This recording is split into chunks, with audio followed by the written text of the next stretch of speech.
Hey there, just before we jump into today's episode, I want to flag something that I know is pulling money out of your business right now. And most of you don't even see it happening. Like you optimize for CAC, for conversions, for retention, but there literally is a leak at the very bottom of the funnel that most founders and marketers aren't watching, and that's chargebacks. And so here's how it gets you. You win a customer, you ship the product, everybody's happy. Well, at least it seems that way. And then, I don't know, 3 or 4 months later, a dispute comes through. The bank claws money back out of your account, and then they even tack a fee on. And you usually find out when you're kind of reconciling your numbers, and something is just a little bit off. And like for a brand that's doing a few $1,000,000 a year, that really adds up to like 1 to 2% of your total revenue, like literally poof, gone. And most operators just eat it like it's a cost of doing business.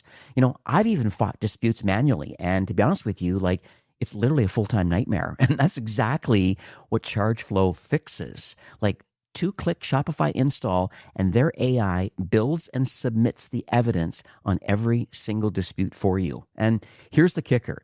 You only pay when they win money back for you. So no recovery, no fee. Like the downside literally is zero.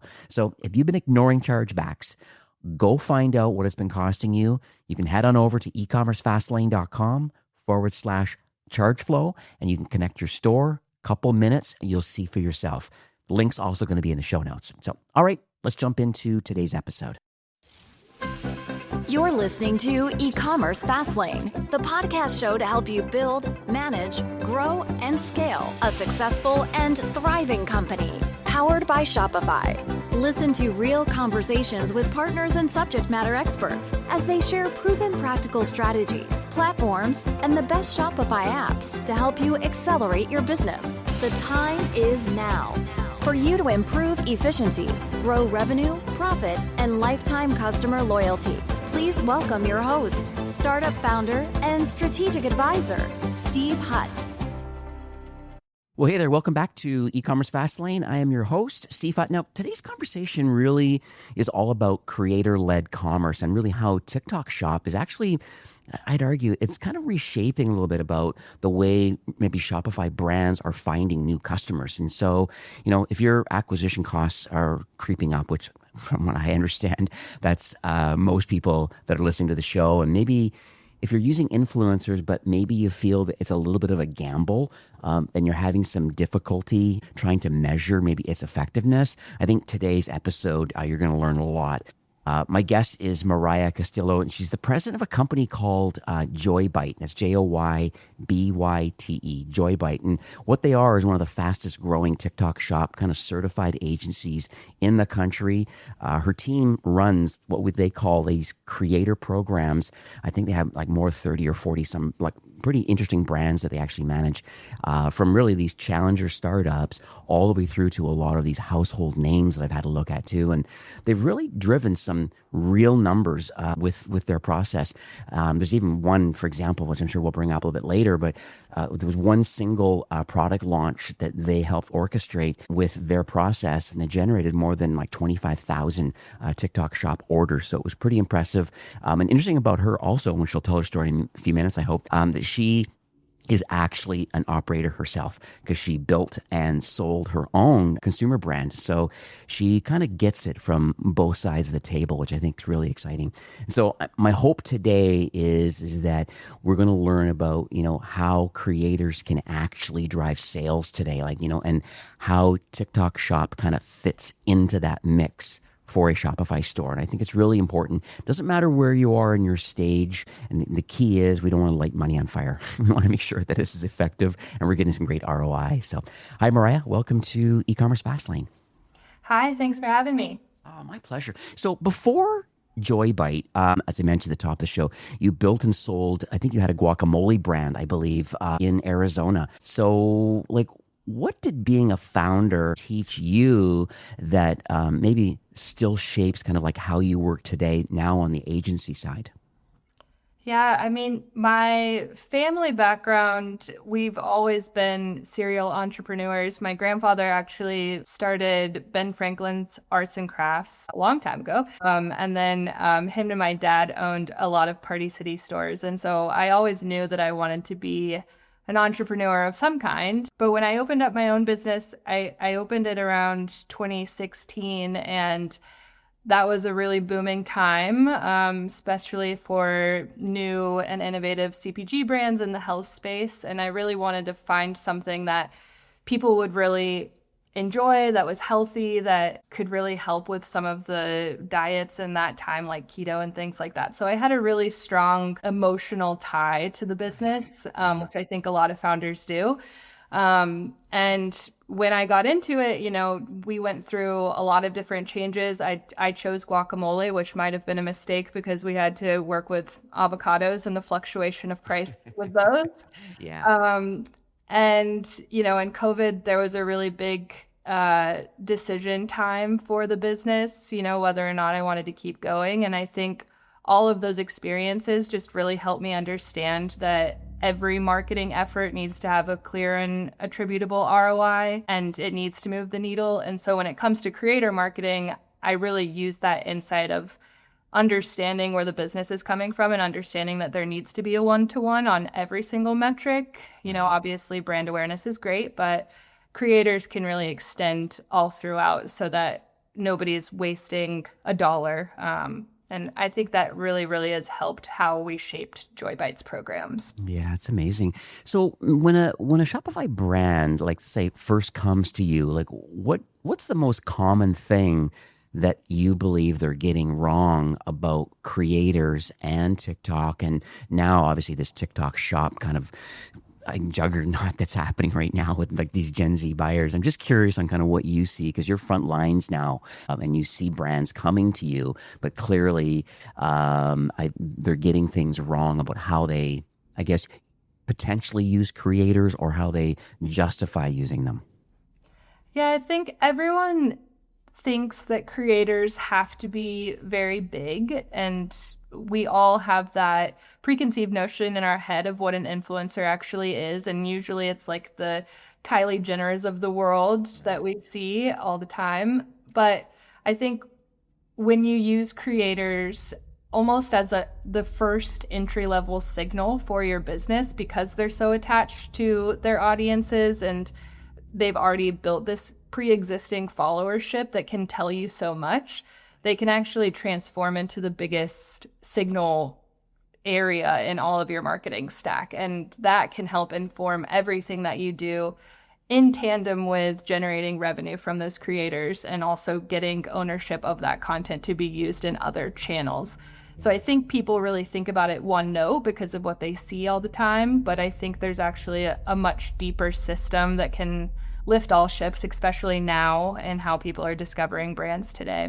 That's interesting. You know what? I always think that a lot of brands, I think they use creators just to get more eyeballs on their product. It seems that's like the mindset around getting involved with creators. And so what do you think creators are actually best at? Because I think from a brand's perspective, they just want people to get eyeballs on their product. But is that really the reality? Because I think creators are probably better, like you said, maybe having a smaller, more dedicated audience. They're more apt to take the recommendation to want to buy the product because they've built in that trust. But I'm just curious from your side about, it's the fact that if these brands, some brands just want eyeballs only on their product, but then on the flip side, you see something different. Yeah, I mean, we've actually transitioned all of our social strategists and most of our team to people that have been influencers or creators themselves in the past. And it's given us a lot of insight. I think people don't really understand the life of a creator. They started with 0 followers too, and they built this community from the ground up. And that comes from a lot of relationship and trust building. And so when you work with a creator, that's the baseline. They've already built this highly engaged niche audience that you can put your brand into and test whether or not that audience is the right fit. There's a lot of brands that come to me and they don't know who their target audience is, or they have a preconceived notion of who their target audience is, and then the creators can actually validate that. And so it's more about exposure, yes, but also validation of what direction you're going in as a whole. I see. So I have a question around AI. I know that it might be a slight tangent, but I think it's unfortunately the elephant in the room all the time for like all conversations and anything.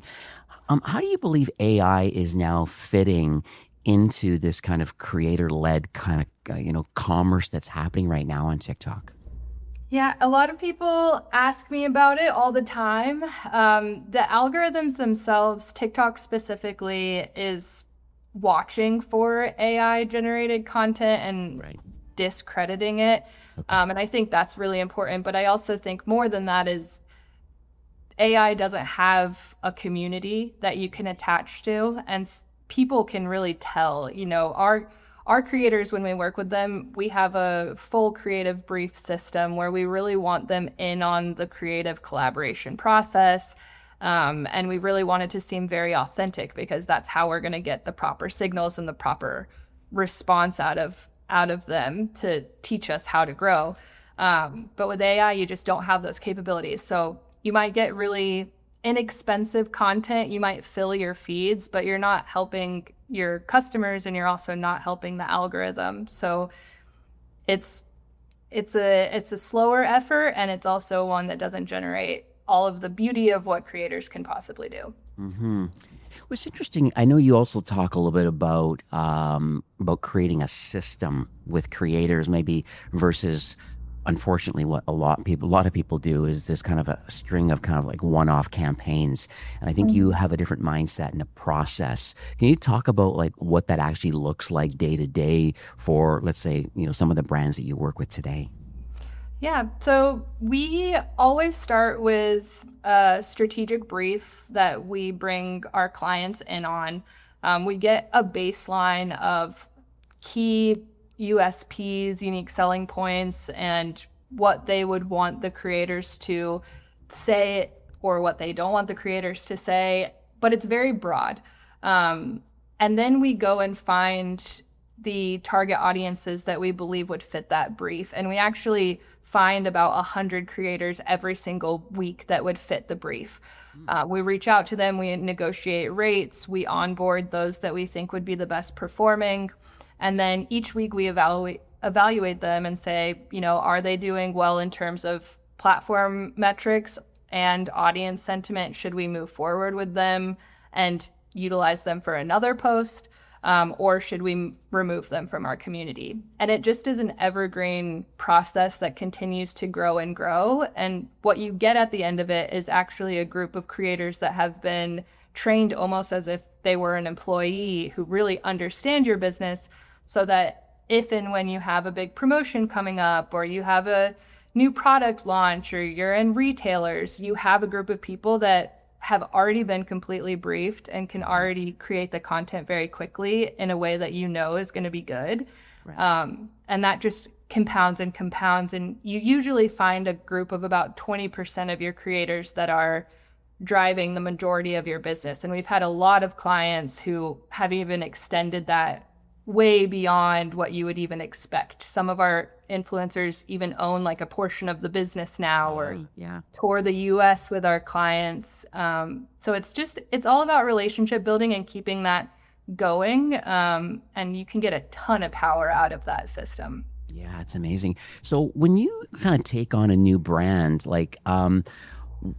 what are you trying to figure out from maybe the first few creator videos that come out before you decide to maybe put some money into these as now ads? Because I always thought it's an interesting concept of like rights management and kind of like, and the legalese that goes along with this whole creator economy about people, working with a creator, as the brand founder. But it's interesting about, well, how do you know when it's the right time, I guess, to want to put money and start boosting or having an ad around a creator piece of content? We actually have a stoplight system for that. So green light is that your platform demographics do well. We always want the content to perform above industry average, which is usually around 1.5% engagement rate. And then we look at audience signals within the comments of those posts. So green would be the audience is asking questions on where to buy. They're leaning in and maybe asking some frequently asked questions or giving some really substantial feedback. That means that the audience is engaged and indicating that they might be a potential customer. That's a piece of content that you would want to test in paid. The yellow range is that they do well from a brand awareness or an engagement perspective, but some of the comments or most of the comments are, hey, I like your t-shirt, or your hair looks really good today. They have an engaged audience, but they're not yet fixated on the brand. And that might be somebody that you want to test again. And then a red light would be low engagement, not relevant to brand. And that would just be a creator that we wouldn't want to continue working with. I see. And is there any way of is there any training that goes along, or because you obviously have a roster of creators that consistently perform well, and you're more apt to want to lean on them in the vertical that they're really good at, kind of like, sharing whatever the product is. But there's going to be some maybe in a level down, as you want to call it, maybe in that yellow category, that all of a sudden, well, maybe they're just aren't quite polished yet as a really good creator. Is there an education component, or is it just kind of, the cream rises to the top and just kind of is what it is? Or is there an education component to nudge people along to get to that green level with the brands that they are working with? There is. If we get strong platform signals, like the engagement rate and the impressions, and we feel like it's worth a little bit of coaching, there is coaching that takes place with the creators where we'll essentially open it up as a business proposition. Like, we want what's best for you. We also want what's best for our client. Like, these are some areas of opportunity to continue working with us. But the real exciting thing about creators is that their resume is public. Usually when we're selecting creators, we already see that they've created content in the way that we would want it created for the brands. And so the assumption is that there's minimal coaching, and that if we didn't see a proper audience response, that would be a bit of an anomaly. And that's where we would, get on the phone with their agent or get on the phone with them and kind of work through, if you want to continue working with us, you need to make these changes. I see. Okay, that's really cool. So what about brand, like this? And this has true story. So I'm bringing in some of my days at Shopify, but a lot of brands, they really do judge like the TikTok shop really by sales that are happening right from within the app only, and that's kind of how they judge the overall performance of it. Would you say that they're missing something by only looking at the revenue that's generated from within app?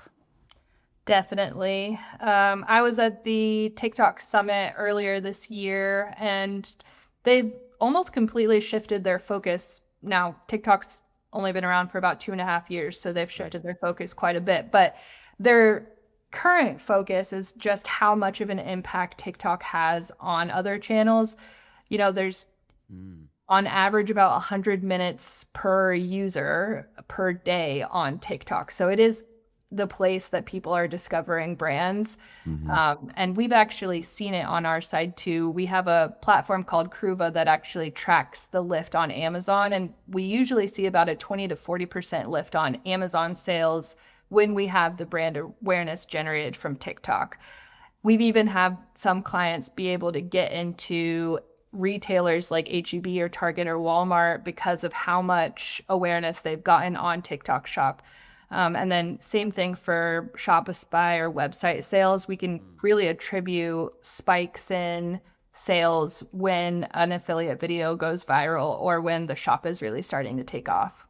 It's almost like that halo effect. I know we talk about maybe the Amazon halo effect and how it can drive traffic back to the Shopify brand, but there's clearly a halo effect in TikTok to get these off-platform kind of demand because of TikTok. Yeah. I mean, everyone nowadays, not everyone, but the reporting that we're getting back from TikTok is that there's a pretty even split in terms of gender and age on the platform, and they're growing like a weed right now. And so whereas before you might have thought of TikTok as like a Gen Z audience or, that dancing platform, and it's really unhinged and silly. Now it's very much leaning into all age groups. 45 years old and above are actually the fastest growing age Oh, group on the wow. platform. Oh. And you have so much attention at your hands on that platform that it does translate elsewhere. It's interesting. It almost like to me, it seems like TikTok Shop is more of almost like a demand generation and kind of like a discovery layer. And I think that halo effect, sounds like it can really lift brands both in search and marketplace rankings and like kind of on-site conversions. All these things can happen as a result of an effective kind of TikTok strategy. Yeah. And it's interesting too, because on TikTok, in order to get awareness and to get conversions, you have to work with affiliates. Usually our brands see about 80% of their total revenue coming from affiliates, a healthy brand does. But the more sales you generate on the platform, the more affiliates will want to work with you. And there's actually refundable samples on TikTok where if you generate enough revenue, affiliates will actually buy product and start selling it and get you more awareness. And that compounds substantially. So that's one platform where once you kind of bridge that crest, you're going to generate way more impressions than you would even think is possible. Usually our healthy accounts have about 4,500 active creators and around 43 million impressions per month, which is way bigger than anywhere else. Yeah, it's pretty wild. And so it sounds like, brands that are winning right now are the ones that are putting out a ton of creator content. Like, why do you believe that this kind of volume matters? Because some people say, I want to put like 4 or 5 good videos up and it is what it is. And I'll push a couple if I have to, but that's it. That's the end of it. But what do you see? Like, what does the data show you about like just velocity of content being produced on behalf of the brand?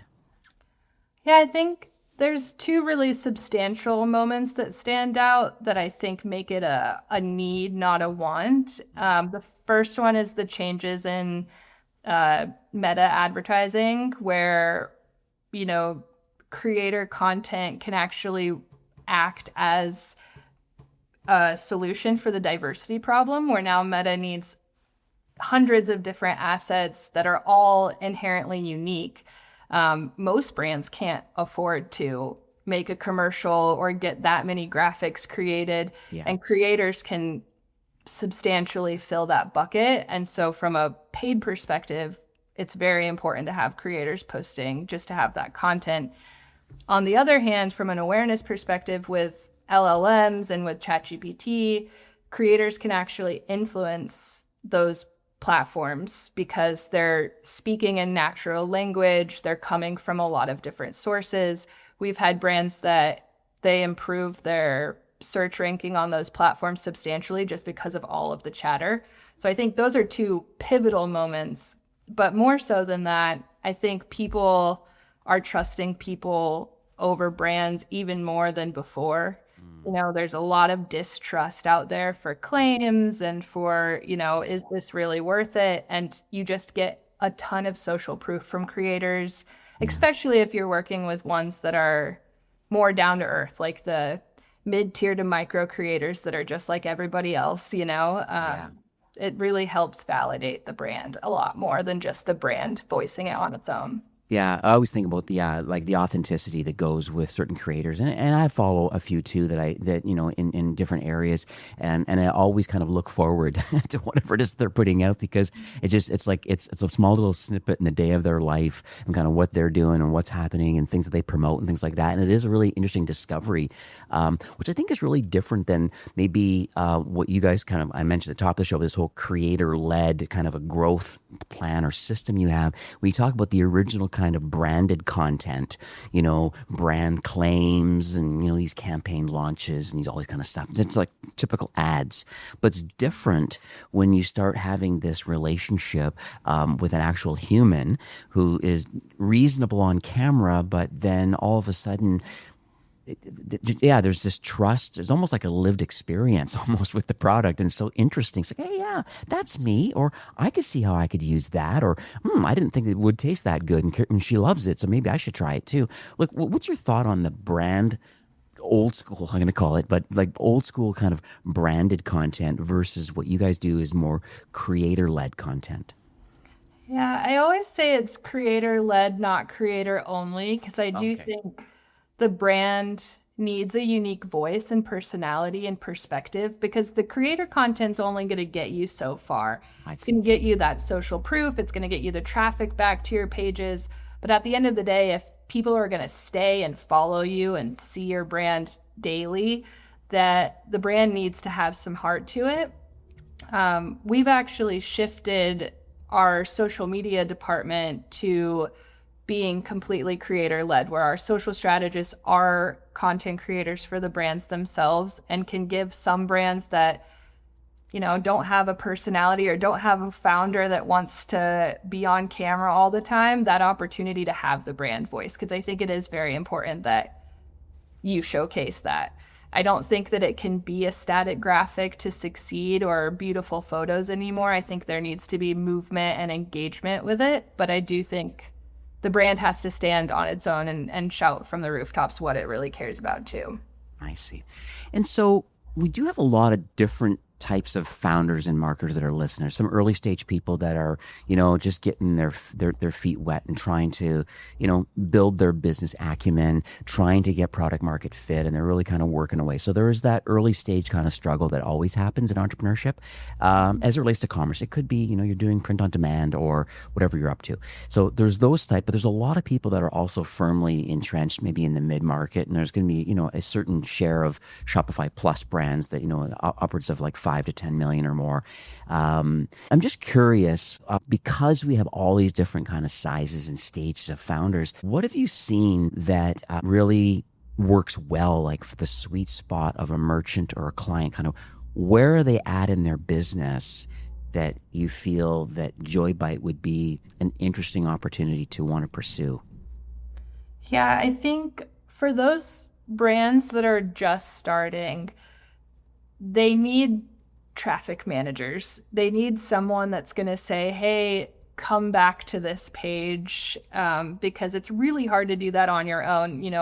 Boosted posts now don't really work. You have to put a significant amount of revenue in PR and in event marketing. And you just basically need someone to say, hey, go here. And I think working with small nano to micro creators can really start to help do that in a very budget effective way.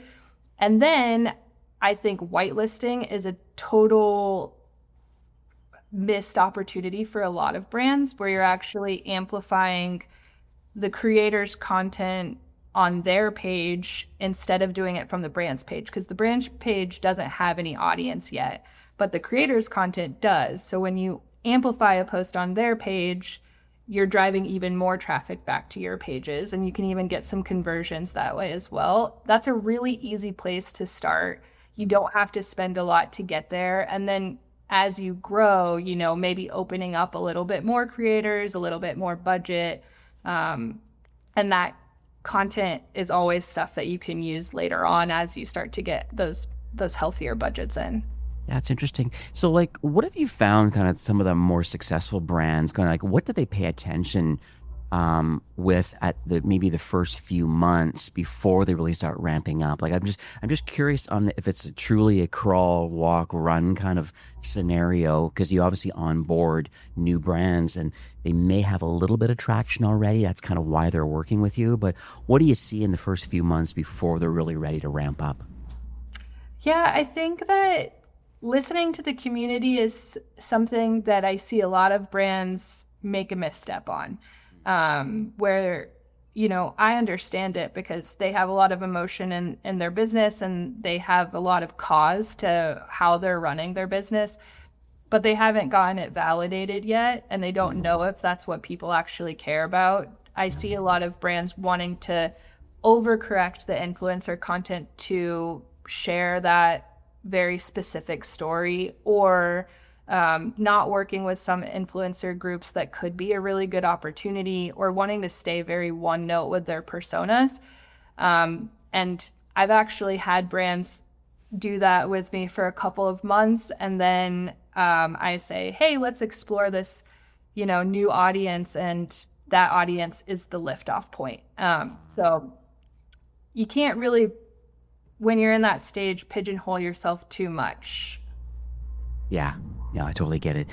Now, I noticed too, I went on the website just before recording today, and I see that you have you have a lot of assets. Like from an education perspective, you guys are clearly helping people out here. But one thing I noticed was this creator-led kind of growth playbook that you have on the website that's available and under your knowledge. Can you talk a little bit about what this playbook actually is, and then we'll talk about maybe some next steps of how people can get it and potentially work with you folks? Yeah, I mean, it's a lot of what we talked about today. It's our approach to creator-led marketing and how it actually can integrate into all of your different marketing arms. And it has a lot of great case studies in there that talk specifically about what's worked for other brands of all different sizes. And it's a great place to get in touch with us as well. There's a contact form on that page too, where you can set up some time with us and we can talk specific to those brands that are interested. Yeah, this is amazing. So I think that's the main call to action for today. It's just like this playbook is available. Like I said, it's on the knowledge base. I'll make sure I put it in the show notes for those that are interested in kind of learning more about it. Just kind of like raising your education level about what is available. It's almost like a supplementary to kind of what we've been chatting about today, I think, and maybe the definitive guide more or less than our conversation today.